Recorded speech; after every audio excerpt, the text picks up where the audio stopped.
बिस्मिल्लाहिर्रहमानिर्रहीम, अस्सलाम वालेकुम। मैं हूं गुलफाम चौधरी। आप देख रहे हैं मेरा फेसबुक पेज और यूट्यूब चैनल। पाकिस्तान की इस बदलती सियासी सूरत हाल जिसने पूरी कौम को एक तजस्सुस में डाल रखा है और पूरी कौम ये सोच रही है कि आने वाले दिन पाकिस्तान की सियासत में किस तरह के होंगे और आने वाले दिनों में इमरान खान साहब के हवाले से क्या खबरें हैं, इस पर अहम तरीन तजिया दिया है डॉक्टर शहबाज गिल साहब ने। आइए पहले उनको सुनते हैं, फिर उस पर बात करते अब हैं। क्योंकि सदर जो जस्टिस चीफ जस्टिस याया अफरीदी और जस्टिस अमीनुद्दीन हैं, उन्होंने मिलकर खुद ही वो केस वहां से छीन लिया और उसे 6 रुकनी आईनी बेंच के सामने भेज दिया। तो अब जस्टिस मंसूर अली शाह और जस्टिस अकील अब्बासी साहब ने एक ऐसा फैसला आज जारी किया है जिससे लग रहा है कि जो जस्टिस याया अफरीदी हैं उनका अब अगले चंद दिन जो है वो बहुत मुश्किल गुजरेंगे। अब देखते हैं वापस चौधरी निज़ामुद्दीन जो है वो क्या हमला करते हैं जस्टिस याया अफरीदी के कहने पर या उनकी सपोर्ट के लिए जस्टिस मंसूर अली शाह पे। लेकिन इस वक्त जस्टिस मंसूर अली शाह ने यह फैसला किया कि एक तो जो उन्होंने एडिशनल रजिस्ट्रार के ऊपर तौहीन अदालत लगाने का काम शुरू किया था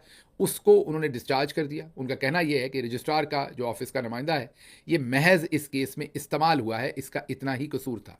लेकिन जो सबसे बड़ी बात उन्होंने की, उन्होंने कहा कि बादियों नज़र में यह लग रहा है कि जस्टिस याया अफरीदी और जस्टिस अमीनुद्दीन जो है वो तौहीन अदालत के मुर्तकब हुए हैं। जी हाँ, दुरुस्त सुन रहे हैं।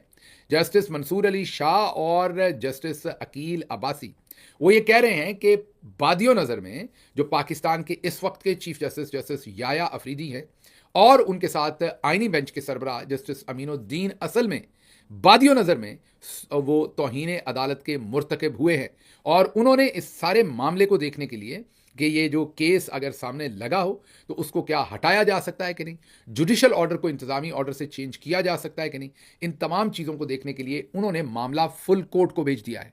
और अब फुल कोर्ट जो है वो इसे सुनेगा और इसके साथ साथ मामला को देखेगा कि क्या करना है। आज ही के दिन जस्टिस याया अफरीदी और जस्टिस अमीनुद्दीन ने वही केस जो वहाँ से छीना गया था उस केस को आज लगाया था आईनी बेंच के सामने। जब वो केस शुरू होने लगा तो जस्टिस आयशा मलिक साहबा जो इस 6 रुकनी बेंच में थी उन्होंने माजरत कर ली इस केस को सुनने से और ये बेंच टूट गया। अब दोबारा बेंच बनाकर इस केस को लगाया जाएगा।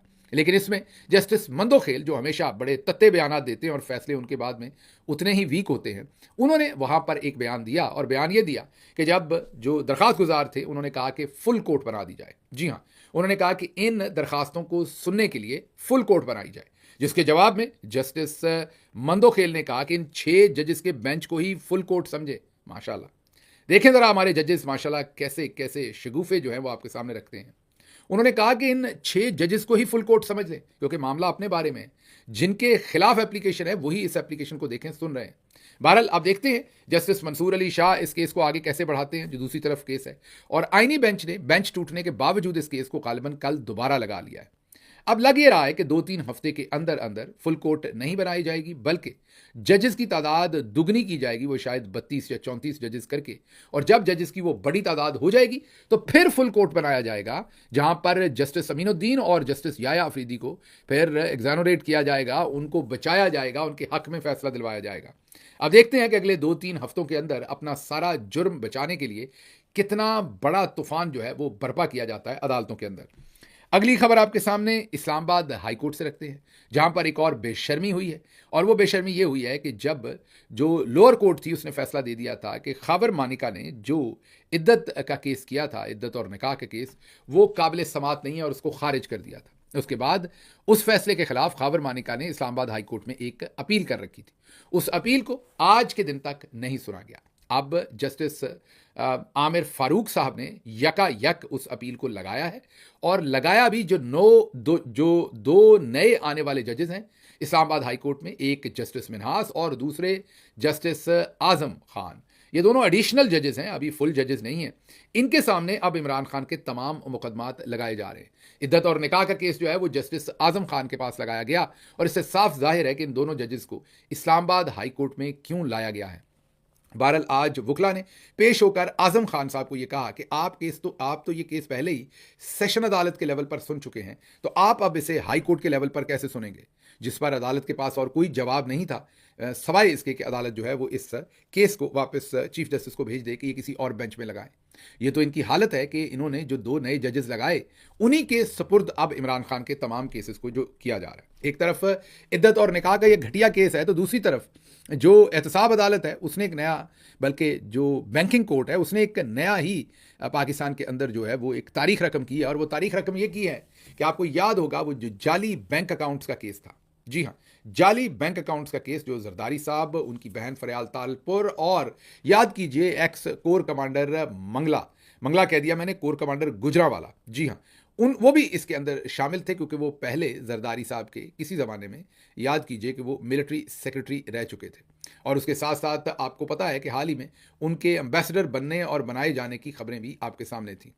अब उन जनरल साहब का भी इसमें जेआईटी ने कहा था कि जाली जो अकाउंट से उनका कुछ पैसा उनके पास भी आया है, लेकिन आज बैंकिंग कोर्ट ने तो अखीरी कर दी है और उन्होंने पीपल्स पार्टी के लीडरान फरियाल तालपुर और 13 जो दूसरे लोग इसमें, जरदारी साहब समेत और बहुत सारे लोग इसमें शामिल थे, उनको फेक बैंक अकाउंट केसेस जो एफआईए ने उसकी इंक्वायरी की थी उसमें उन्हें बाइज्जत बरी कर दिया है, एग्जोनरेट कर दिया है, कहा है उनके खिलाफ कोई सबूत सामने नहीं आए। यहां पर ये याद रहे 42 अरब रुपए का गबन हुआ था, 42 अरब रुपए इन जाली अकाउंटों के थ्रू मुल्क से बाहर रवाना किए गए थे। तो ये हालत है, एक तरफ इद्दत और निकाह के झूठे केस बनाए जा रहे हैं, तो दूसरी तरफ 42 अरब रुपए की जो चोरी है उसको एग्जोनरेट किया जा रहा है, उसके ऊपर किसी किस्म की बातचीत नहीं की जा रही।